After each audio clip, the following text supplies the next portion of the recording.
주의 백성들 되도록 인도하여 주시옵소서. 믿음을 더하시고 성령 충만케 하시며 우리의 드리는 모든 기도가 응답받게 하여 주시옵소서. 감사드리며 예수님 이름으로 기도드리옵나이다. 아멘. 오늘 우리에게 주시는 하나님 말씀은 요한복음 4장 43절에서 54절까지 말씀입니다. 신약성경 149쪽 요한복음 4장 43절에서 54절까지 말씀 교독하겠습니다. 신약성경 149쪽입니다.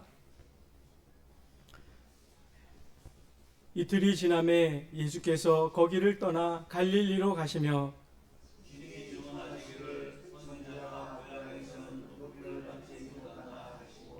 갈릴리에 이르심에 갈릴리인들이 그를 영접하니 이는 자기들도 명절에 갔다가 예수께서 명절 중 예루살렘에서 하신 모든 일을 보았음이더라.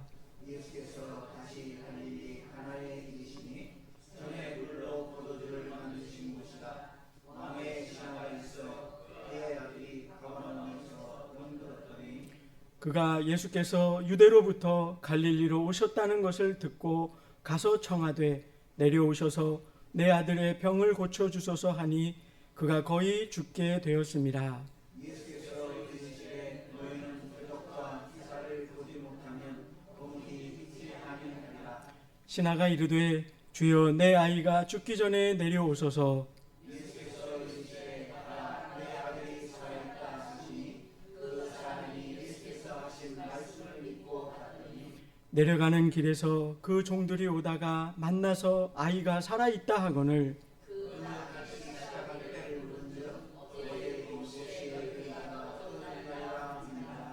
그의 아버지가 예수께서 내 아들이 살아있다 말씀하신 그때인 줄 알고 자기와 그 온 집안이 다 믿으니라.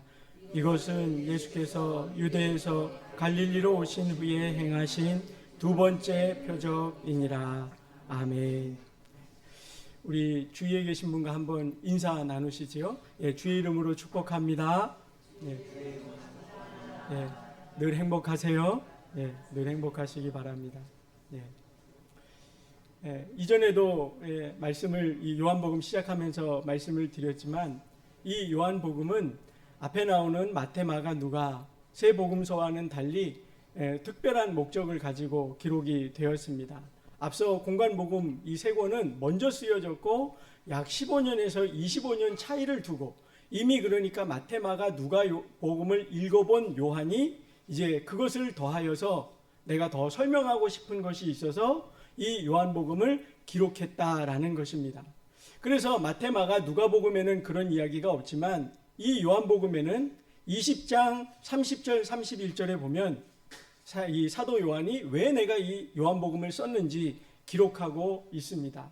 예수님께서 행하신 많은 기적이 있지만 그 가운데 7가지만 특별히 떼어서 기록하였고 그것을 기록한 이유는 예수님이 하나님의 아들이신 것과 또한 그 예수 그리스도를 믿어서 너희가 구원 얻기를 바란다. 그래서 내가 이것을 썼다라는 것입니다. 그러니까 여러분 우리가 요한복음을 읽어가는 동안에는 이 두 가지를 꼭 염두에 두고 본문을 해석해야 합니다. 두 가지가 뭐였지요? 첫째는 예수님이 누구시라고요?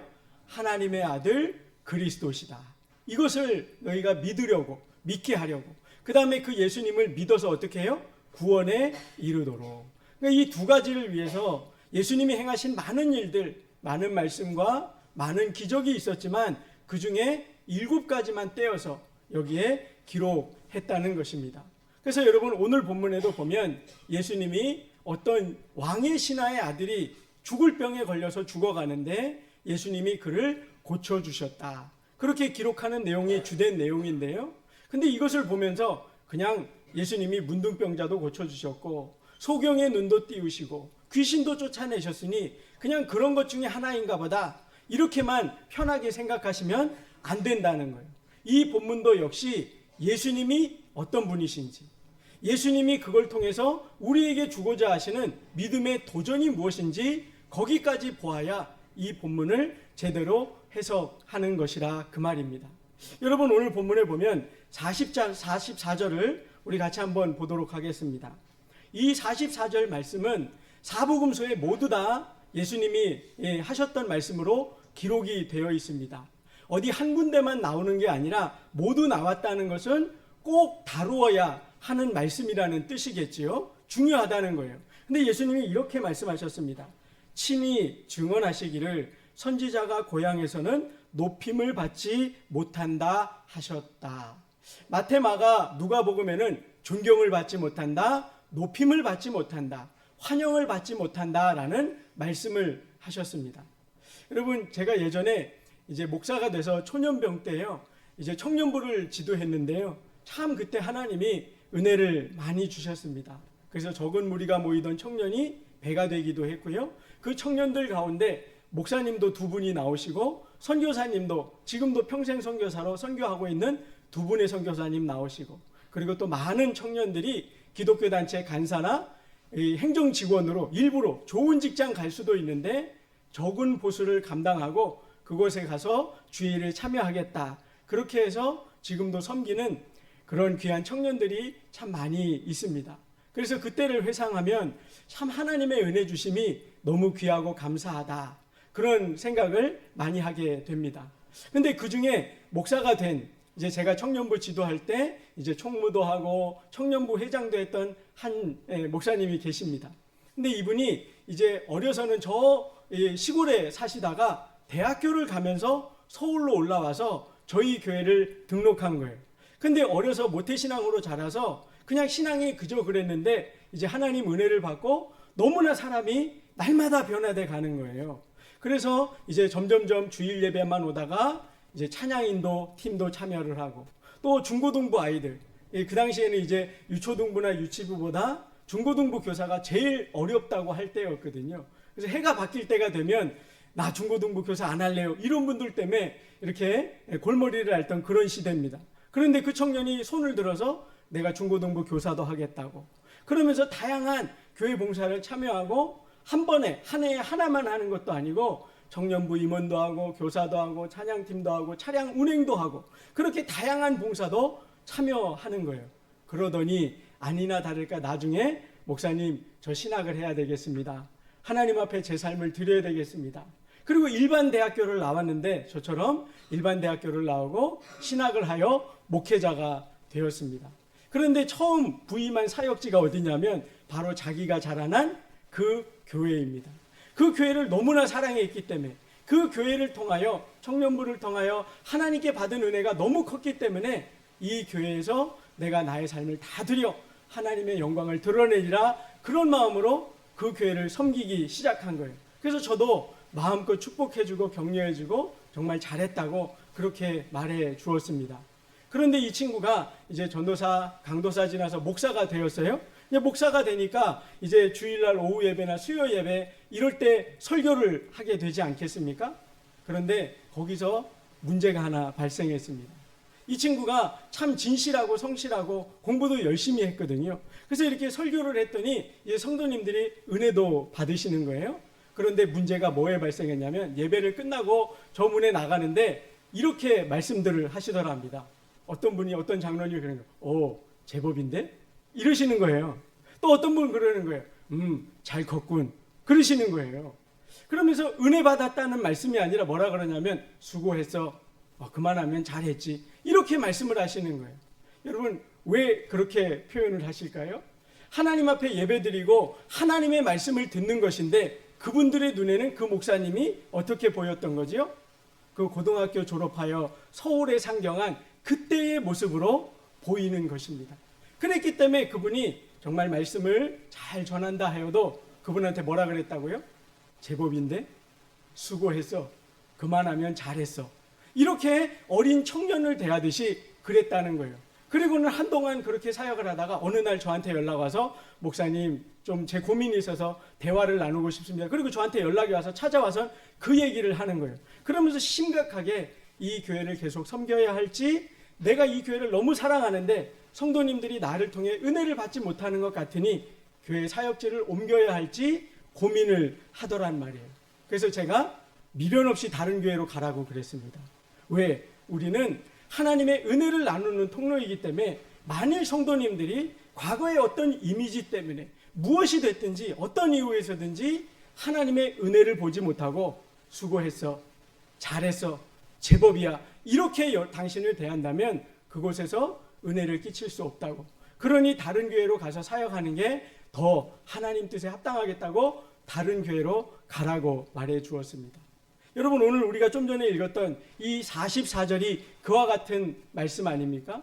예수님이 고향 갈릴리 나사렛에서 어려서부터 30살이 되기까지 몫으로 자라나셨습니다.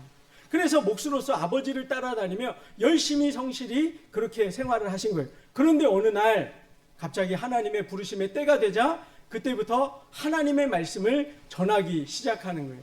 누가복음 4장에 보면요, 그 예수님의 말씀을 들은 성도들이, 그 지역 주민들이 놀랍게 여겼다고 그럽니다. 그 말씀이 너무나 은혜로워서 놀랍게 여겼다는 거예요. 그럼에도 불구하고 예수님을 선지자로, 메시아로 인정하지 않았다고 누가복음은 기록하고 있습니다. 왜요? 예수님의 어릴 적 모습을 다 봤다는 거예요.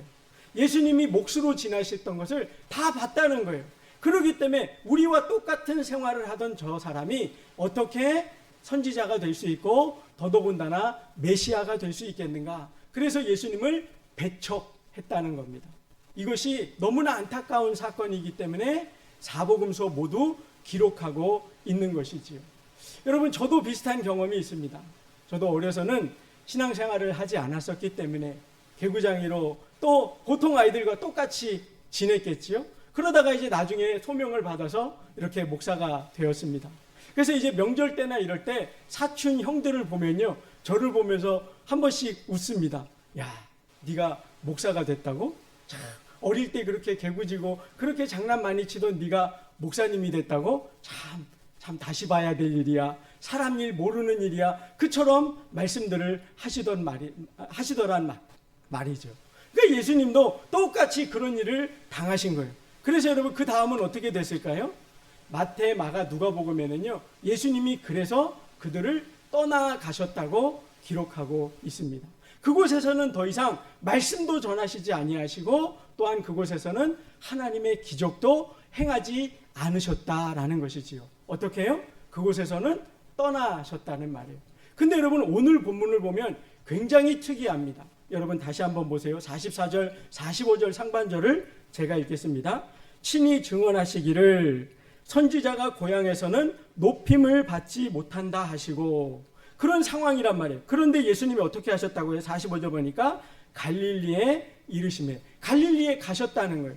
여기 앞에 마테마가 누가복음에서는 그 갈릴리 고향에서 떠나셨다 그랬죠. 근데 오늘 본문에는 어떻게 했죠? 그 땅에 다시 가셨다는 거예요. 그리고 여러분 46절에도 보십시오.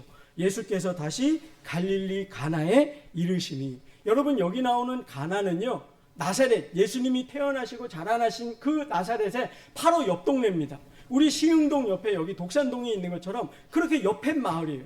그러니까 예수님이 오히려 그것을 떠나셨다고 공간복음은 기록하고 있는데, 이 요한복음은 예수님이 거기를 다시 일부러 가셨다는 거예요. 그리고 특이한 거죠. 원래는 떠나셨는데. 그리고 이 본문을 해석하는데 어려운 점이 또 하나가 뭐냐면, 원어 성경에는 있는 단어 하나를 우리말 성경에는 생략한 단어가 하나 있습니다. 그게 뭐냐면 45절 앞에 그래서라는 말이 있습니다. 헬라어로 운이라고 하는데요, 그래서, 그러므로라는 말입니다.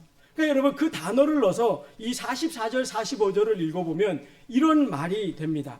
친히 말씀하시기를 선지자가 고향에서는 높임을 받지 못한다 하시고, 그래서 그러므로 갈릴리에 들어가셨다. 여러분, 우리 생각에는 어떻죠? 그들은 예수님을 환영하지 않고 인정하지 않고 높이지 않으니, 그래서 그 다음에 무슨 말이 나와야 될 것 같아요? 떠나셨다, 이렇게 돼야 될 것 같지 않습니까? 그런데 예수님이 그렇기 때문에 거기 들어가셨다는 거예요. 여러분, 이건 대단한 역설입니다. 근데 이 예수님이 왜 가셨는지는 제가 예를 하나 들어드리면 이해가 되실 겁니다. 여러분, 만일 이렇게 길을 가다가 어느 집에 불이 났어요. 그리고 불이 나면 여러분 거기에서 어떻게 해야 되죠? 다 도망쳐 나와야 되겠죠? 그런데 어떤 사람이 갑자기 그 집에 뛰어 들어가는 거예요. 그래서 사람들이 말려요. 저기 불이 났는데 왜 들어가려 그러냐고. 그런데 알고 봤더니 그 불이 난 집에 아이가 있는데 그 들어가려는 사람이 그 아이의 아버지였던 것입니다. 여러분, 보통 사람이겠으면 그 집에 불이 났으면 들어가는 게 맞습니까? 피하는 게 맞습니까? 피하는 게 맞겠죠. 그러나 그 집에 내 가족이 있다면, 내 자녀가 있다면 불이든 물이든 무엇이든 상관없이 들어가서 아이를 건져내오지 않겠습니까?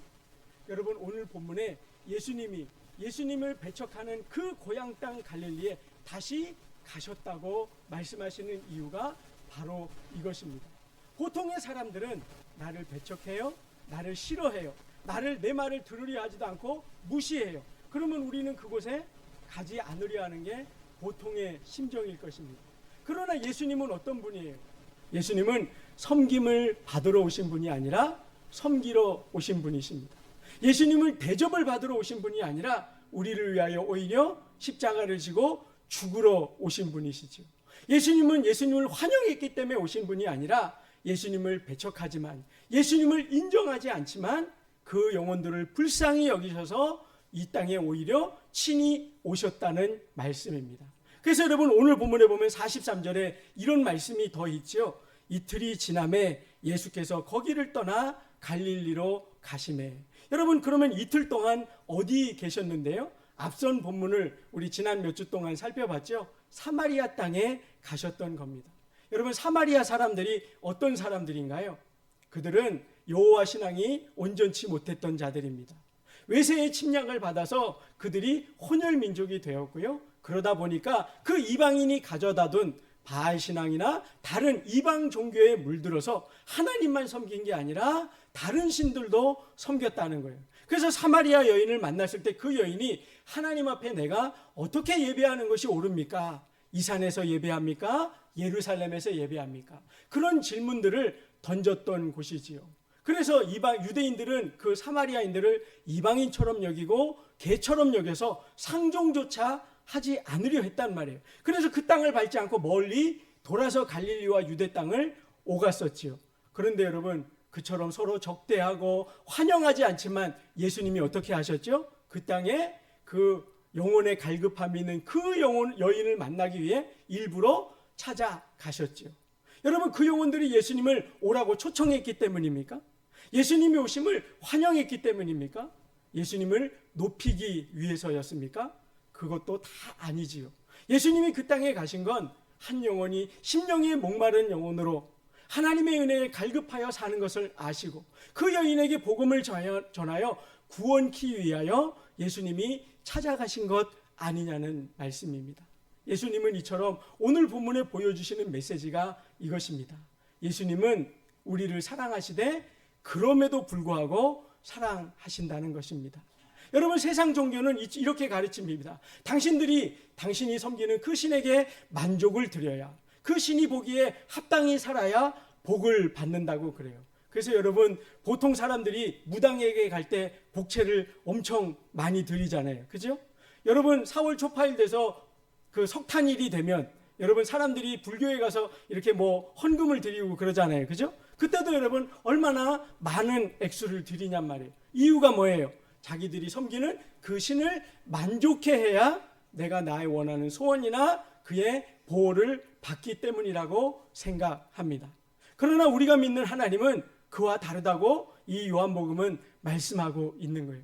예수님을 인정하지도 않고, 예수님을 환영하지도 않고, 예수님을 높이지도 않고, 선지자로 세워서 그분의 말씀을 들으려 하지도 않았지만 하나님은 오히려 그들을 불쌍히 여기셔서 그들을 찾아가셨다는 거예요. 여러분, 오늘도 우리가 예배드리는 이 순간 그 주님의 동일한 사랑으로 저와 여러분을 품어주심을 여러분 믿으시기 바랍니다. 우리가 주 앞에 온전히 성실하게 살지 못했기 때문에, 내가 주님의 말씀을 다 순종하지 못했기 때문에 내가 감히 어떻게 나의 소원을 아뢰까? 여러분, 이처럼 염려하실 필요가 없습니다. 주님은 우리의 연약함 때문에 오히려 그 자녀를 더 사랑해 주신단 말이에요. 여러분들도 자녀를 키워보면 잘 아시지 않습니까? 자녀가 연약할수록 어떻죠? 더 그 자녀를 붙들어 주기 마련 아니냔 말이에요. 저희도 저희 아이들 셋이 어릴 때 다닐 때요, 꼭 손을 붙들어 줍니다. 어떤 아이들을 더 붙들까요? 혼자 천방지축 뛰어다니는 녀석을 더 붙잡아 주는 거예요. 왜요? 그렇게 뛰어다니다가는 어떻게 되니까? 넘어지고 무릎이 깨지고 그래서 다치기 때문입니다. 그렇게 되지 않도록 연약함을 내가 알수록 더 강하게 붙들어 주는 것이지요. 오늘 이 본문이 우리에게 알려주시는 말씀이 첫 번째 교훈이 바로 이것입니다. 우리가 주님을 인정하지도 않았고 먼저 찾지도 않았고 그분의 사랑에 화답하지도 않았지만 하나님은 우리를 예수 그리스도를 십자가에 내어주시기까지 사랑하신다는 거예요. 그분 앞에 우리가 무언가 만족을 드려서 십자가의 은혜를 받으려 한다면 여러분 우리가 무엇으로 하나님을 만족시켜 드릴 수 있겠습니까?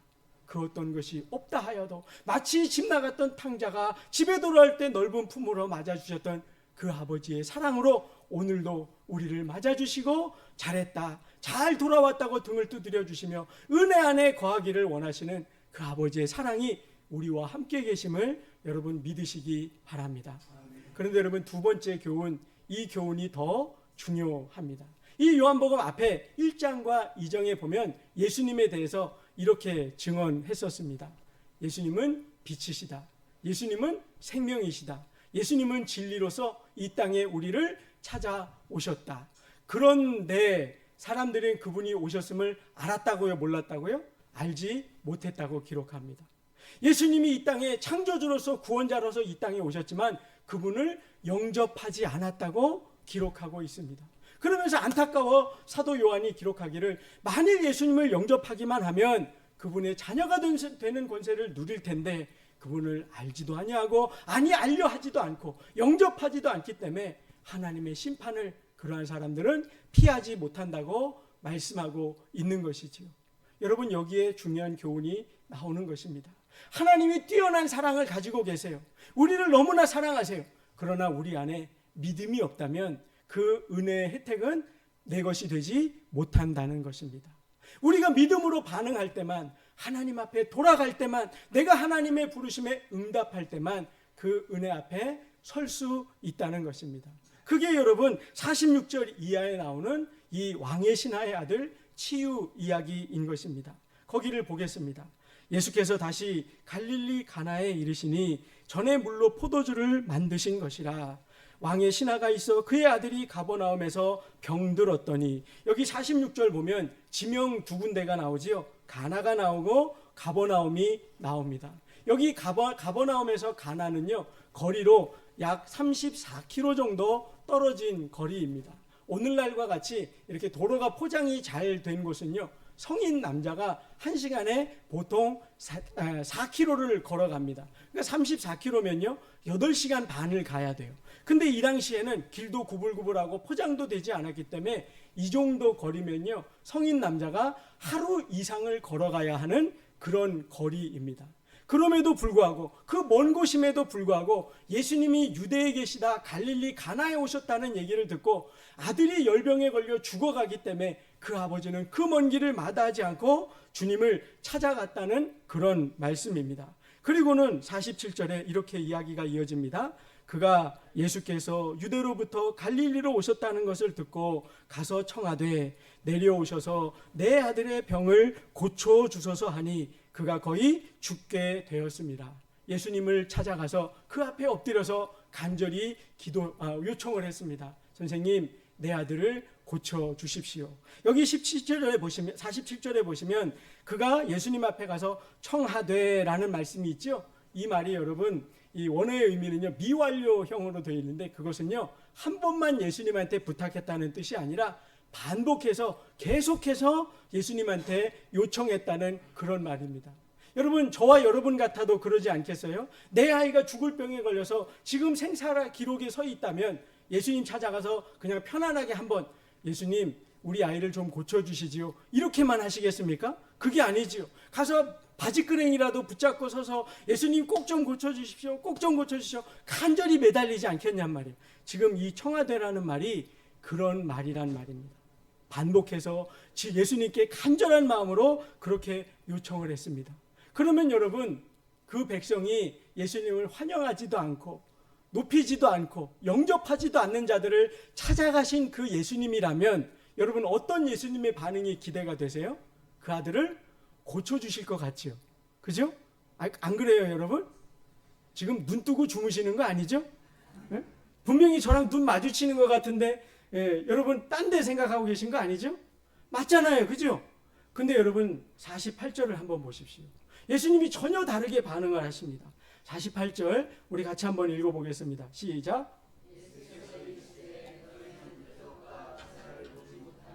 도무지 믿지 아니하리라. 여러분 예수님의 이 말씀의 내용을 보면 예수님이 그 신하의 아들의 병을 고쳐주시겠다는 말입니까? 아니면 고쳐주기 싫다는 말씀 같으세요? 어떤 긍정적인 걸로 보이세요? 부정적인 걸로 보이세요? 부정적인 느낌으로 보이시지요.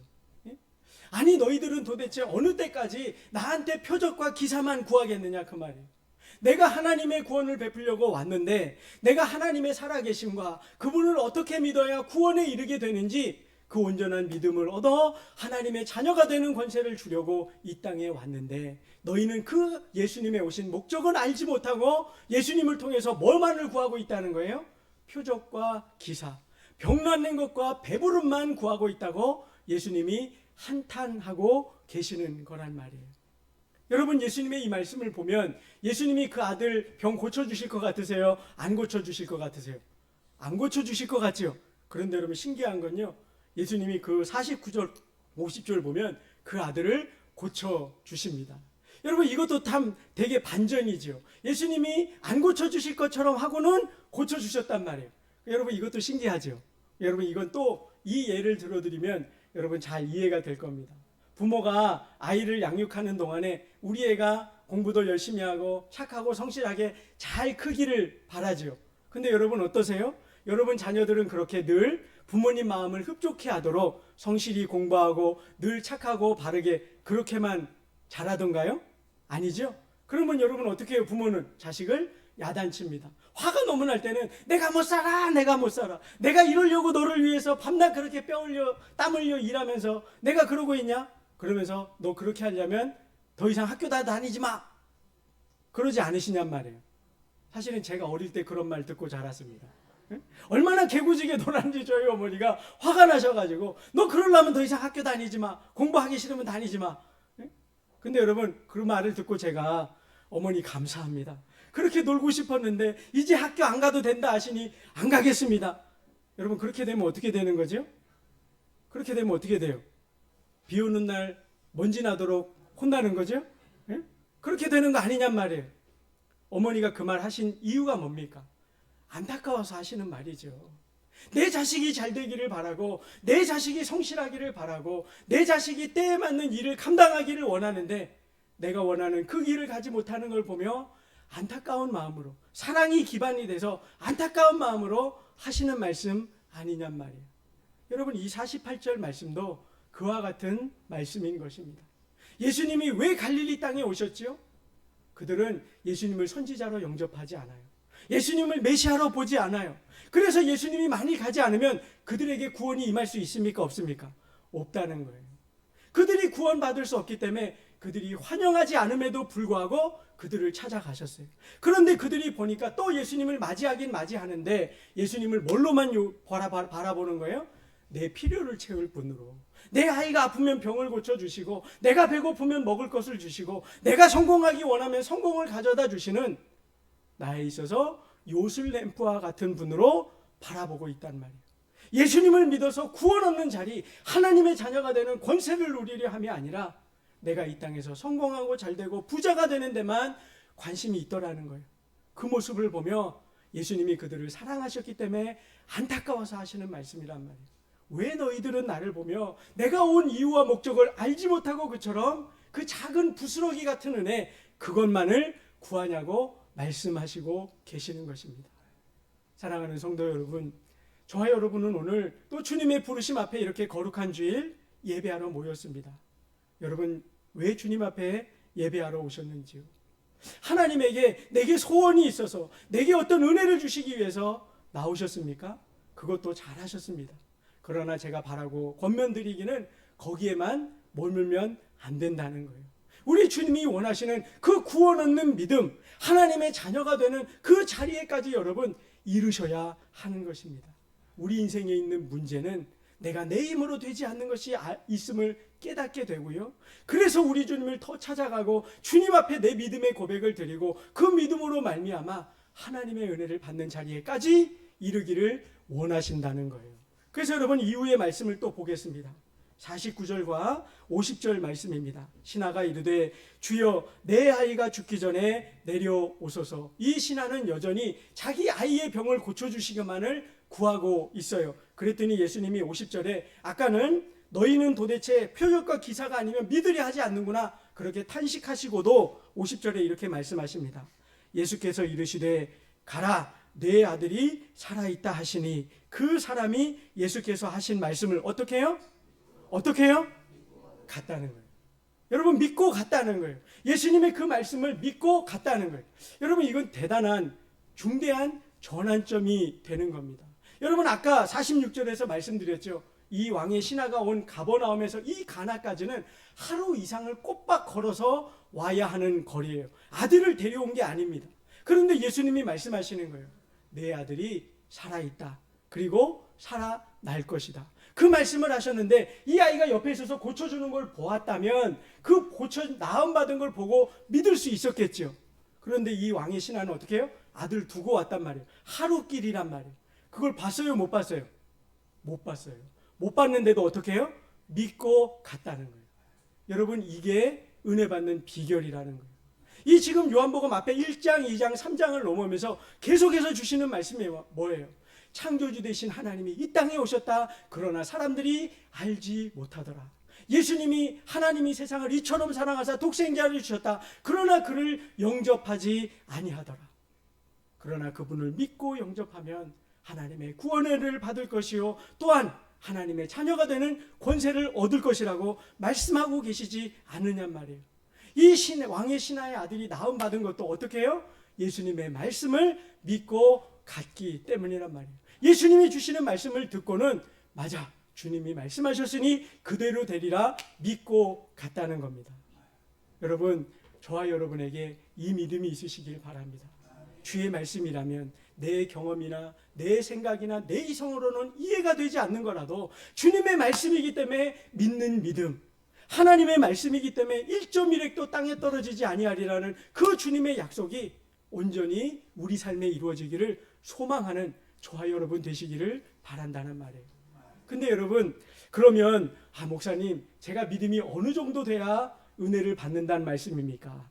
여러분 거기에 또한 내 믿음이 작다면 불안감이 혹시 드실 수 있죠? 또 은혜가 되는 세 번째 메시지가 있습니다. 그게 뭐냐면 이 왕의 신하가 예수님을 믿기는 믿었으되 이 당시에는요 아주 작은 믿음이었다는 거예요. 여러분 그 내용이 51절 52절을 보면 나옵니다. 자 읽어보겠습니다. 내려가는 길에서 그 종들이 오다가 만나서 아이가 살아있다 하거늘 그 낳기 시작한 때를 물은즉 어제 7시에 열기가 떨어졌나이다 하는지라. 여러분 지금 이 아버지가 예수님의 말씀을 듣고는 믿고는 돌아가고 있어요. 예수님 말씀대로 되리라 믿고 가고 있어요. 그런데 집에 가다가 종들이 뛰어나오는 걸 만났어요. 그리고 종들을 만나서 종들이 그렇게 얘기하는 거예요. 선생님, 우리 주인님, 당신의 아들이 병을 낳았습니다. 그러면 만일 이 신하가 정말 큰 믿음의 사람이었다면 그래 나 알고 있었어. 예수님이 말씀하셨거든. 예수님이 고쳐주신다 그랬으니 낫지 않았겠어? 나는 그걸 믿고 왔어. 이렇게 대답해야 되지 않아요? 정말 온전한 믿음으로 믿었다면 그게 맞는 말 아닙니까? 근데 여러분 오늘 51절 보세요. 그 주인이 그 말을 그 하인들이 아들이 낳았다는 말 전해주는 걸 듣고는 52절 뭐라 그랬다고요? 그 낳기 시작한 때를 물었다는 거예요. 이건 여러분 뭘 의미하는 거죠? 집으로 돌아오는 내내 이 신하가 예수님이 말씀하셔서 그 말씀대로 될 걸 믿기는 믿었는데 정말 나을지 안 나을지 어떻게 해요? 마음에 의심이 있었어요 없었어요? 불안함이 있었어요 없었어요? 여러분 일 아니라서 모르시겠어요? 있었잖아요. 그러니까 물은 거 아니에요. 그죠? 그런데 여러분 뭐라고 하인이 대답했죠? 바로 그 시작한 때를 물으니 어제 7시쯤. 이게 오늘날 시간으로 바꾸면 오후 1시입니다. 근데 그때가 언제냐? 53절 보겠습니다. 53절 우리 같이 한번 읽겠습니다. 시작. 그의 아버지가 예수께서 내 아들이 살아있다 말씀하신 그때인 줄 알고 아멘 할렐루야. 여러분, 이 왕의 신하 입장이 돼보세요. 아들이 죽을 병이 걸려서 먼 길 마다하지 않고 예수님이 오셨다는 얘기를 듣고 옆 동네까지 하루길을 부지런히 걸어서 예수님 찾아가 만났어요. 그리고는 예수님을 붙잡고 예수님, 내 아이가 죽어가오니 내 아이를 좀 고쳐주십시오. 본문을 보면 그때는요, 예수님을 믿는다는 말이 한마디도 나오지 않아요. 근데 예수님이 청천벽력 같은 말씀하시는 거예요. 너희가 도대체 표적을 보지 않으면 믿으려 하지 않는구나. 그러면서 거절하실 것 같이 말씀하시는 거예요. 그래도 예수님 놓지 않냐고 간절히 기도를 부탁을 드렸습니다. 내 아들 좀 고쳐주십시오. 그랬더니 예수님이 네 아들 살아있다. 살아날 것이다. 그렇게 말씀해 주시는 거예요. 그리고는 그 말씀을 듣는 순간 내 안에 믿음이 들어와서 알겠습니다. 가겠습니다. 그리고 돌아와요. 근데 이제 곧 막 믿음을 가진 터라 의심도 들고 불안함도 들고 그러면서 오는 거예요. 그리고는 하인이 와서 나았다는 얘기를 듣고 그 하인한테 보자마자 묻는 첫 마디가 우리 아이가 살아났다고? 언젠데? 언제부터 열이 떨어졌는데? 물어보는 거예요. 그랬더니 하인이 말하는 게 어제 오후 1시쯤이요. 그런데 내 머리를 딱 때리는 것처럼 그 1시가 어느 때라고요? 예수님을 만나서 부탁하고 예수님이 네 아들 살아날 것이다 말씀하셨던 바로 그때란 말이에요. 여러분, 이거를 신하가 들을 때 그 영혼이 어땠겠습니까? 그 영혼이 얼마나 울림이 컸겠냔 말이에요. 정말 예수님이 말씀하시면 그분이 능치 못하심이 없고 그분이 우리의 생명을 주관하시며 우리를 구원하실 구원자가 되신다고 믿지 않았겠냔 말이에요. 그래서 여러분, 이 53절 끝에 그렇게 나오는 거예요. 그때인 줄 알고 자기와 자기뿐 아니라 누가요? 그 온 집안이 다 믿음에 이르렀다고 말하는 것입니다. 여러분, 이처럼 믿음의 역사가 놀라운 것입니다. 여러분, 우리는 흔히 이렇게 생각하기 쉬워요. 나는 교회 다닌 지도 오래되지 않았어요. 나는 직분도 크지 않아요. 나는 예수님 잘 믿지도 못해서 일주일 내내 내 마음대로 살다가 주일 한 번만 예배를 드려요. 그렇게 작은 믿음이에요. 그래도 하나님 사랑 받을 자격이 있을까? 내가 주님을 거스리고 주님께 기쁨을 드린 게 언제인지 기억나지도 않고 나는 기도도 잘하지 못하고 말씀도 많이 알지 못하는데 하나님 나를 사랑하실까? 네, 여러분, 제가 오늘 본문을 들어 확실히 말씀드릴 수 있습니다. 여러분의 믿음의 크기 때문이 아니라 하나님은 하나님의 사랑이심 때문에 하나님의 그 은혜로우심 때문에 우리를 구원하신다는 말씀이에요. 로마서 말씀에 기록되어 있지 않습니까? 여러분, 오늘 제 말이 의심되거든 로마서 5장을 집에 가서 읽어보시기 바랍니다. 사도 바울이 이렇게 증언합니다. 우리가 하나님 앞에 연약할 때, 이 연약하다는 건 몸이 약하다는 뜻이 아니에요. 우리의 의에 있어서 하나님 앞에 내세울 공로와 의가 없을 그때를 말하는 거예요. 우리가 하나님의 원수였을 때, 그분 앞에 죄인이었을 때 잘한 거 있어요, 없어요? 그럼에도 불구하고 예수님이 그 아들 예수 그리스도를 십자가에 내어주셨단 말이에요. 우리가 하나님 앞에 잘하고 선하고 착하고 또 하나님이 이쁨 받을 만한 짓을 한 것이 없을 바로 그때 하나님이 예수 그리스도를 보내주셨다는 것. 이처럼 놀라운 복음이 어디 있습니까? 하나님이 우리를 사랑하시고 우리에게 어떤 공로가 없을지라도 우리를 받아주셨다는 이 은혜가 얼마나 크냐는 말이에요. 여러분, 마태복음 17장에 보면 이와 비슷한 예화가 하나 더 있습니다. 예수님이 변화산에 올라가셔서 기도하시고는 내려오셔서 보시니까 제자들 앞에 어떤 사람 하나가 와서 요청을, 기도 부탁을 하고 있어요. 내 아들이 귀신이 들려서 불에도 들어가고 물에도 들어가고 언제 죽을지 모르겠다고. 그래서 내 아들 좀 고쳐달라고 제자들한테 요청을 했는데 제자들이 기도해도 이 귀신이 나가질 않습니다.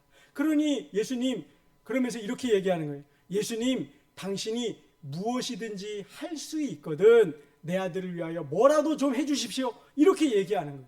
여러분, 믿음을 고백하지 않았어요? 주님이 뭐라도 하실 수 있거든 내 아들을 고쳐주십시오. 이렇게 얘기하는 거예요. 그랬더니 예수님 뭐라 그러셨죠? 할 수 있거든이 무슨 말이냐? 믿는 자에게는 능치 못함이 없느니라. 여러분, 그 귀신 들린 아이를 데려온 아버지 믿음이 있었어요, 없었어요? 없었어요. 그러니까 예수님 바라보면서 예수님 뭐라도 좀 하실 수 있으면 내 아들을 위해서 뭐라도 좀 해주십시오. 이렇게 얘기했단 말이에요. 그랬더니 예수님이 도전하시는 거예요. 할 수 있거든이 무슨 말이냐? 믿는 자에게는 능치 못함이 없느니라. 그랬더니 그 아버지의 말이 어떻게 바뀌어요? 주여, 내가 믿습니다. 나를 불쌍히 여기소서.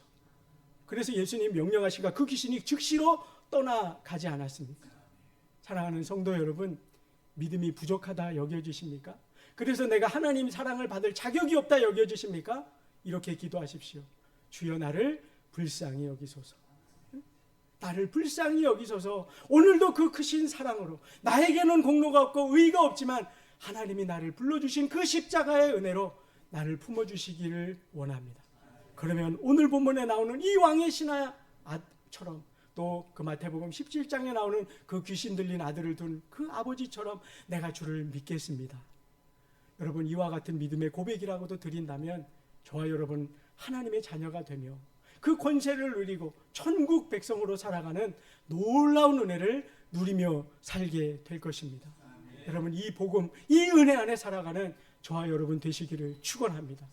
한 가지 더 도전 드리기는요, 여러분 만일 이 은혜를 저와 여러분이 값없이 받았다면 이걸 여러분 우리만 누리고 있으면 되겠습니까? 아니지요. 이 은혜를 여러분 주위에 아직도 이 사랑을 모르는 자들이 있다면 전해주시기 바라요. 여러분 어떤 식당에 가서 맛있는 거 먹고 오면 여러분 우리 가족이나 내 사랑하는 친구에게 그 식당 한번 가서 먹어보라고, 아니면 데리고 가서 사주고 싶은 마음 안 드세요? 좀 데려가 보세요. 응? 한번 데려가 보세요. 저도 좀 데려가시고 저도 여러분 좀 데려가고 같이 한번 가보자고요. 그런 마음 우리에게 있잖아요. 그죠? 하나님 사랑이 그렇게 크고 놀랍다면 왜 여러분 우리는 전하지 않느냔 말이에요. 우리가 그 은혜를 받고 우리가 그 은혜 안에 사로잡혀서 그 은혜를 함께 나눈 자가 되시기를 주의 이름으로 축원합니다. 함께 기도하겠습니다. 아버지 하나님, 우리가 죄인일 때, 우리가 원수였을 때, 하나님 앞에 내세울 의와 공로가 하나 없을 때 우리를 사랑하사 예수 그리스도를 보내주시고 십자가의 은혜로 구원하신 그 놀라우신 은혜에 감사를 드립니다. 우리는 감히 상상할 수도 없고 예상할 수도 없었던 그 큰 은혜를 받았습니다. 그리고 그 은혜를 알게 하셨으니 이제 우리가 주님을 온전히 믿고 따르기를 다시 한번 다짐합니다. 하나님 앞에 무엇으로도 갚을 수 없는 그 놀라운 사랑을 입었은즉 그 사랑에 화답하여 하나님의 기쁨이 되고 하나님께 영광 돌리는 삶 살기를 원합니다. 주여 우리를 불쌍히 여기사 믿음을 더하여 주시옵소서. 말씀을 따를 순종할 믿음, 주님 앞에 간구하여 기도할 믿음을 우리에게 주옵시고 그 복된 은혜를 누림으로 우리의 삶이 변화되고 많은 이들에게, 이 하나님의 사랑을 모르는 이웃들에게 주의 사랑을 전할 수 있는 삶 살게 하여 주시옵소서. 사랑하는 성도들, 우리 주님의 손에 의탁합니다. 앞으로의 한 주일도 이 주님과 동행하며 하나님 주시는 복된 날 살게 하여 주시옵소서. 감사드리며 예수님 이름으로 기도드리옵나이다. 아멘. 우리 다 같이 일어서서 찬송 430장 찬양 드리겠습니다.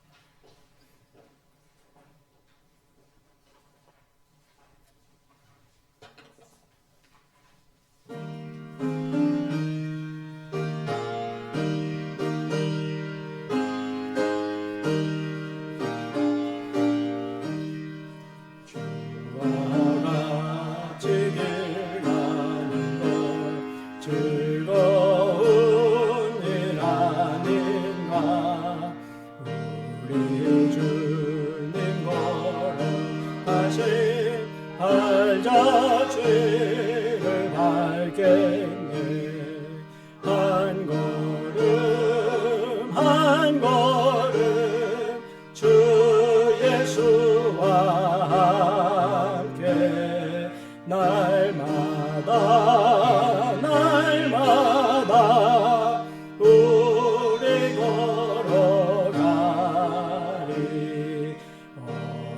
어린아이 같은 우리 미련하고 약하나 주의 손에 이끌리어 생명길로 가겠네. 한 걸음 한 걸음 주 예수와 함께 날마다 날마다 우리 걸어가리. 꽃이 피는 듯한 험한 곳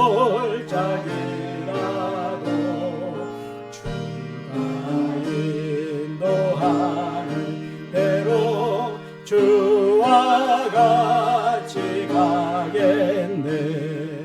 한 걸음 한 걸음 주 예수와 함께 날마다 날마다 우리 걸어가리. 예선지자의 높같이 우리들도 천국에 들려 올라갈 때까지 주와 같이 걷겠네. 한 걸음 한 걸음 주 예수와 함께 날마다 날마다 우리 걸어가리. 아멘.